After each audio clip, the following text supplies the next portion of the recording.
तो आज हम देखते हैं कि हमारे पास जो है वो मॉडल्स क्या होते हैं। सो बेसिकली मॉडल्स क्या होते हैं कि मॉडल्स आपके पास लारावेल एप्लीकेशन के अंदर वो क्लासेस होती हैं, वो ब्लूप्रिंट होते हैं जो आपकी अंडरलाइन डेटाबेस के साथ इंटरेक्ट करते हैं। यानी आप मॉडल्स के अंदर वो प्रॉपर्टीज़ वगैरह बना देते हैं जिनको आप अपने डेटाबेस की जो है वो वैल्यूज़ के साथ इंटरेक्ट करवाएंगे। कंट्रोलर्स क्या करते हैं, फिर वो मॉडल्स को यूज़ करते हैं।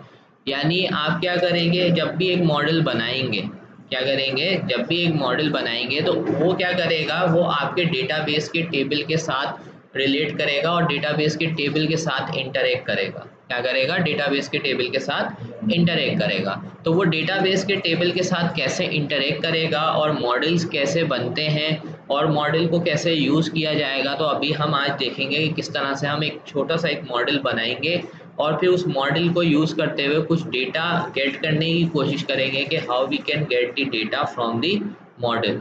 तो सबसे पहली चीज़ जो आपको पता होनी चाहिए, क्योंकि आप अब डेटाबेस के साथ इंटरेक्ट करना चाहते हैं, तो डेटाबेस के साथ इंटरेक्ट करने के लिए लारावेल के अंदर अब आपको क्या करना पड़ता है। यहाँ पर अगर आप जाएंगे, यहाँ पर मैं इसको करता हूँ ऐप को बंद। अब यहाँ पर अभी हमारे पास यहाँ पर आ रहा है डेटाबेस। क्या आ रहा है, यहाँ पे एक फोल्डर आ रहा है डेटाबेस का। अभी डेटाबेस के बहुत सारे यहाँ पर आपको फोल्डर्स दिख रहे हैं। अभी हम इसको इग्नोर कर रहे हैं कि ये फोल्डर क्या कर रहा है, बट यहाँ पर एक फोल्डर आता है कन्फिग का, और कन्फिग के अंदर भी डेटाबेस का एक फोल्डर मौजूद है।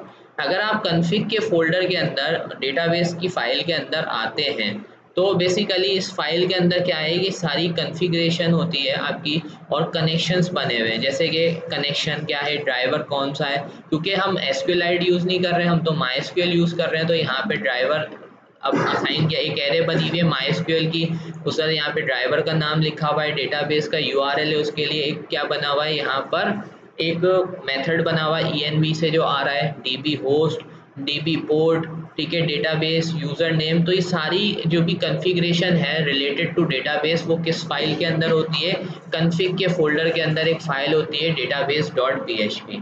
बट हम इसके साथ इंटरेक्ट नहीं करते। जिस फाइल के अंदर हम एक्चुअली में इंटरेक्ट करते हैं या चेंजेस करते हैं, वो फाइल कौन सी होती है, हमारी .env की फाइल, यहाँ पर .env फाइल होती है। तो इसमें आकर देखें तो आपके स्टार्टिंग की लाइन के अंदर ये लिखा हुआ डीबी कनेक्शन। अब यहाँ पर अगर आप वाली फाइल में जाएं जो अभी मैंने फाइल ओपन की थी, तो उसके अंदर यही वैल्यूज़ वहाँ पर कॉल हो रही थी। तो यहाँ पर जो वैल्यू आप सेट करेंगे वो आपकी डेटाबेस की कॉन्फ़िग फाइल में जाकर क्या हो जाती हैं, सेव हो जाती हैं। तो हमने कहा कि हमारा डीबी कनेक्शन जो है वो क्या है, माईएसक्यूएल यूज़ कर रहे हैं हम। डेटाबेस होस्ट क्या है, 127.0.01, पोर्ट नंबर 3306 है। डेटाबेस के डीबी डेटाबेस किस नाम से आपने बनाई है, अगर बनाई है तो आप यहाँ पर वो नाम लिख देंगे। यहाँ पर आप यूज़र नेम बता देंगे और पासवर्ड बता देंगे। ये वही सिमिलर तरीका है जैसे कि आप अगर कोर PHP यूज़ करते थे, तो उसमें सबसे पहला काम क्या करते थे, कॉन्फ़िग फाइल में जाके MySQLi कनेक्ट का जो आप वहाँ पर कोड करते थे, जो कनेक्शन बनाते थे, ये वही है कि यहाँ पर आपके पास ऑलरेडी ये वैल्यूज़ मौजूद है, सिर्फ आपको क्या करना है, इनको सेटअप करना है। तो हमने कहा यहाँ पर ये कह रहा है कि आपके पास एक डीबी डेटाबेस बन जाएगी माई प्रोजेक्ट। होता क्या है कि जब भी आप जो प्रोजेक्ट बनाते हैं लारावेल का, उसी नाम से ये एक्सपेक्ट करता है कि डेटाबेस भी उसी नाम से होगी। तो अभी तो कोई डेटाबेस हमारे पास तरह की, अभी हमें क्या करना होगा, चेक करना पड़ेगा हमारे लोकल होस्ट में जाके कि इस नाम से हमारे पास कोई डेटाबेस मौजूद है या नहीं। अगर मौजूद है तो हम उसमें टेबल वगैरह बना लेंगे, और अगर मौजूद नहीं है तो डेटाबेस हम फिर अभी क्रिएट कर लेंगे। तो यहाँ पर आप देखिए माई प्रोजेक्ट के नाम से कोई डेटाबेस नहीं है, तो मैं क्या करता हूँ, यहाँ पर सिंपली जाकर एक डेटाबेस बना लेता हूँ जिसको मैं नाम दे देता हूँ माई प्रोजेक्ट।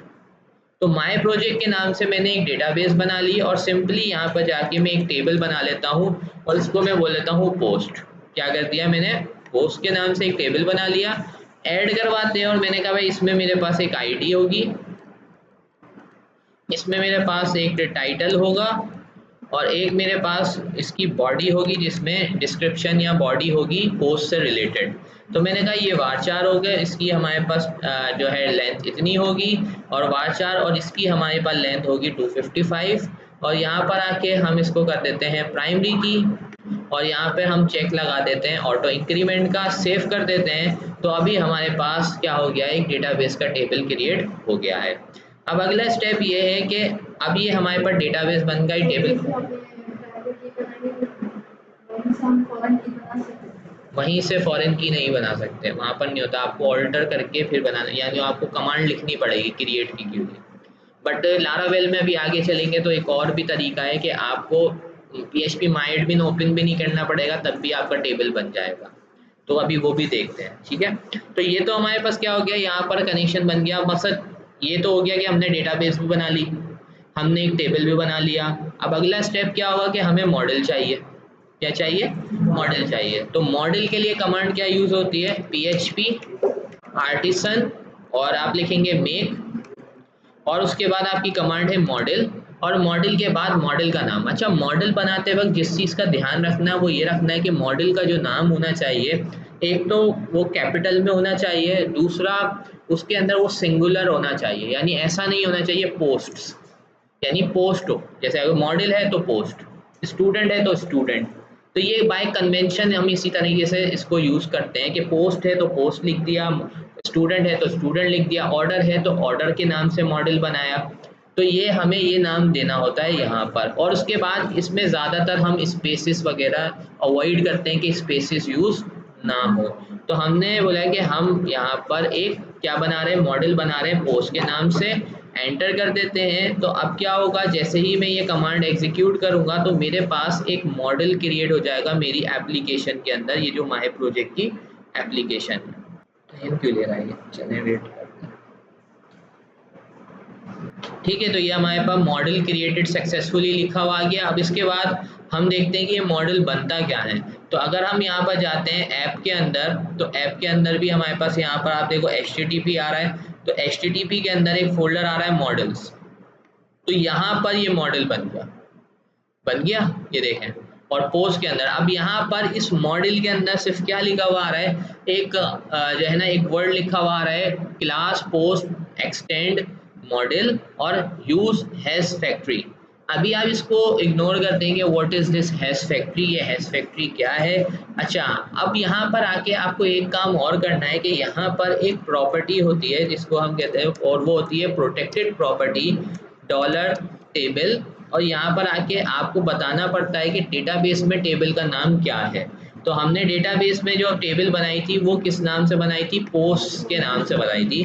तो हमने यहाँ पर आके बता दिया कि टेबल का नाम क्या है, पोस्ट है। तो यहाँ पर ये हमने डिफाइन कर दिया। इसको डिफाइन करने के बाद अब अगला स्टेप ये है कि अब हमारा मॉडल भी बन गया, हमारा डेटाबेस में टेबल भी बन गया। तो अब अगर डेटाबेस के अंदर कोई टेबल के अंदर डेटा मौजूद है तो वो डेटा हम कैसे गेट करेंगे। तो उसको गेट करने के लिए हम सिंपली क्या करते हैं कि हमारे पास यहाँ पर एक कंट्रोलर बना लेते हैं, और हम यहाँ पर आके बोल देते हैं PHP आर्टिसन मेक कंट्रोलर, और इसको हम नाम दे देते हैं पोस्ट या आर्टिकल्स कर देते हैं। ठीक है, आर्टिकल कर दिया हमने। तो हमने एक कंट्रोलर बना लिया आर्टिकल के नाम से। तो अब यहाँ पे जाते हैं, यहाँ पर हमारा कंट्रोलर आ गया आर्टिकल। अब यहाँ पर आके सिंपली मैं एक फंक्शन लिख रहा हूँ, पब्लिक फंक्शन, और मैंने कहा गेट आर्टिकल।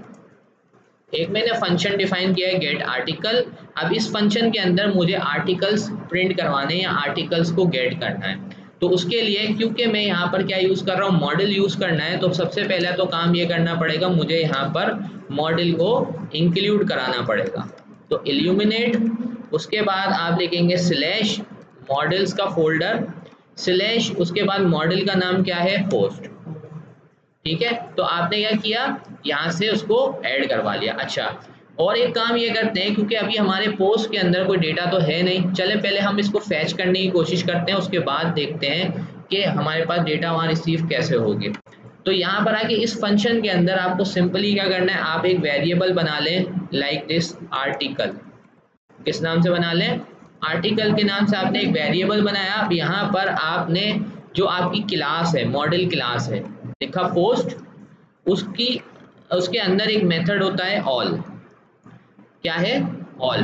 अब ये ऑल मेथड क्या करेगा, जितने भी पोस्ट होंगे वो इस आर्टिकल के वेरिएबल के अंदर थ्रो कर देगा, दे देगा। उसके बाद हम क्या कर देते हैं, यहाँ से हम रिटर्न करवा देते हैं ये article.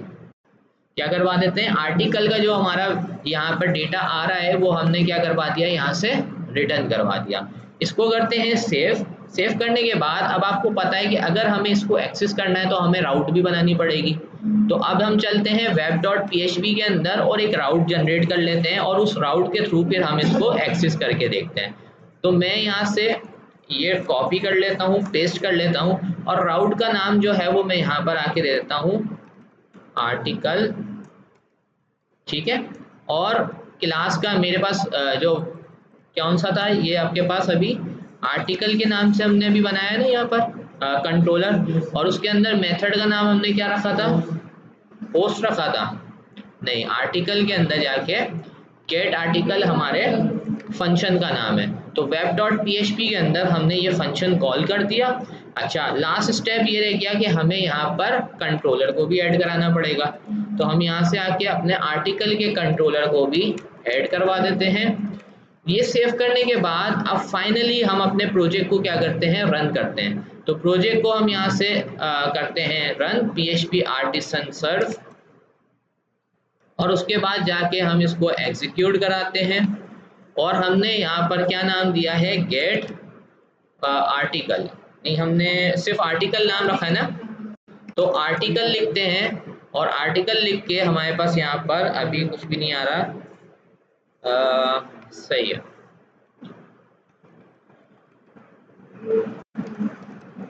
Class illuminate not found, कहाँ पर मिस्टेक आई है, हम जाते हैं आर्टिकल में इल्यूमिनेट,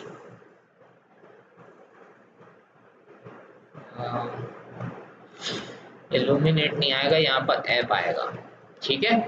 यहाँ मिस्टेक क्या थी, यहाँ पे मिस्टेक ये थी कि ऐप के फोल्डर के अंदर मॉडल्स का फोल्डर है और उसके अंदर पोस्ट है, ठीक है। तो ये एक छोटी सी मिस्टेक थी, इसको करेक्ट कर लिया। अब देखते हैं, तो देखिए यहाँ पर एरर कोई भी नहीं आ रहा, यहाँ पर एक खाली आपके पास एरर रिसीव हो रही है। अब ये खाली एरर क्यों आ रही है, क्योंकि अभी तक कोई पोस्ट है ही नहीं। तो अगर हमें यहाँ पर डेटा फेच करनी है तो उसके लिए हम यहाँ से अभी क्या कर लेते हैं, यहाँ पर चले जाते हैं और यहाँ पे जाके कुछ डेटा ऐड कर देते हैं ABC करके, और यहाँ पर भी कुछ डेटा दे देते हैं लाइक दिस XYZ, बॉडी करते हैं, गो पे क्लिक करते हैं। अब 2 इंसर्ट कर चुके हैं हम रिकॉर्ड। तो अब आगे रिफ्रेश करते हैं तो आप देखें हमारा डेटा यहाँ पर क्या हो रहा है, रिसीव हो रहा है। अब ये रिसीव कैसे हो रहा है, ये किस फॉर्म में हो रहा है, इसको फिर हम कैसे व्यू पे भेजेंगे, तो ये हमने सीखा है प्रीवियस क्लासेस के अंदर कि अगर हमें कंट्रोलर से व्यू के दरमियान डेटा भेजना होता है तो हम क्या करते हैं, कॉम्पैक्ट का मेथड भी यूज़ कर सकते हैं, और डिफरेंट तरीके हैं जिनके थ्रू हम क्या कर सकते हैं, डेटा को सेंड कर सकते हैं। ये क्लियर हुआ कि मॉडल कैसे बनेगा, सबको क्लियर हो गया कि मॉडल कैसे बनेगा, मॉडल को कैसे हम कॉल कराएंगे, मॉडल का डेटा हम कैसे फैच करेंगे। अभी सिर्फ हमने फैचिंग सीखी है और ना हमने कुछ ज़्यादा सीखा, सिर्फ मॉडल बनाना सीखा। पहले तो डेटाबेस बनाई, उसका एक टेबल बनाया, टेबल बनाने के बाद फिर हमने क्या किया, हमने मॉडल बनाया उसका कॉरस्पॉन्डिंग मॉडल बनाने के बाद हमने उसको वहाँ पर यूज़ किया, उसकी वैल्यू को फैच किया और सिंपली हमने क्या करा दिया, रिटर्न करवा दिया। सो ये तो आपके पास एक तरीका है जिसके थ्रू हम क्या कर सकते हैं, जिसके थ्रू हम टेबल्स वगैरह क्रिएट कर सकते हैं और अपनी एप्लीकेशन के साथ इंटरेक्ट करवा सकते हैं।